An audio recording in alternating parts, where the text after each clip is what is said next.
ಬಾರೋ ಬಾರೋ ಬಾರೋ ನಿಧಾನಕ್ಕೆ ಬಾರೋ ಕರಿಯಾ. ಇವನೇ ನೋಡಿ ಬಂದ ಕರಿಯಾ.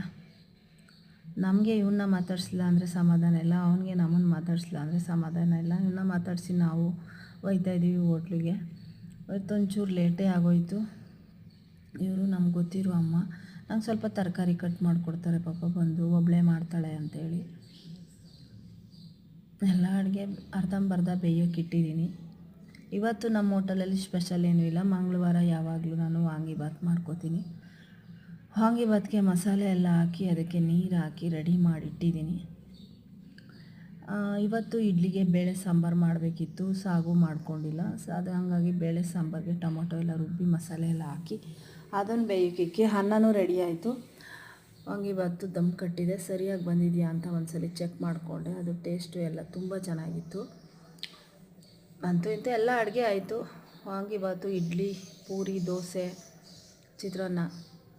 ಇವತ್ತು ಮಂಗಳವಾರ ಆಗಿರೋದ್ರಿಂದ ವ್ಯಾಪಾರನೂ ಸ್ವಲ್ಪ ಕಮ್ಮಿ ಇತ್ತು. ಏನಪ್ಪ ಮಾಡೋದು ದೇವರೇ ಅನ್ನುವಷ್ಟರಲ್ಲಿ ಹೆಂಗೋ ಹಂಗೋ ಹಿಂಗೋ ಸ್ವಲ್ಪ ಖಾಲಿ ಆಯಿತು. ಈ ಥರ ಆದರೆ ಹೋಟೆಲವ್ರಿಗೆ ಸ್ವಲ್ಪ ಕಷ್ಟವೇ ಆಯ್ತದೆ. ಕಮಿಟ್ಮೆಂಟ್ಗಳು ಅದು ಇದು ಅಂತ ಇನ್ನೂ ಇದ್ದೇ ಇರುತ್ತೆ. ನಾನು ತಿಂಡಿ ತಿನ್ನುವಷ್ಟರಲ್ಲಿ 11 ಗಂಟೆ ಆಯಿತು. ಒಂದು ದೋಸೆ ಹಾಕ್ಕೊಂಡು ತಿಂದ್ಬಿಟ್ಟು ಅದ್ರ ಜೊತೆ ಒಂದು ಗ್ಲಾಸ್ ಟೀ ಕುಡಿದೆ. ತಿಂಡಿ ಎಲ್ಲ ತಿಂದು ಮುಗಿಸ್ಕೊಂಡು ಹೋಟೆಲ್ ಕ್ಲೋಸ್ ಮಾಡಿಕೊಂಡು ಮನೆ ಕಡೆ ಹೊಂಟ್ವಿ. ಬರ್ತಾ ಬರ್ತಾ ಬರ್ತಾ ಮನೇಲಿ ಏನು ಅಡುಗೆ ಮಾಡೋದು ಅಂತ ಒಂದು ಕಡೆ ಮನೆ ಕಡೆ ದಿಗ್ಲಾಯಿತು.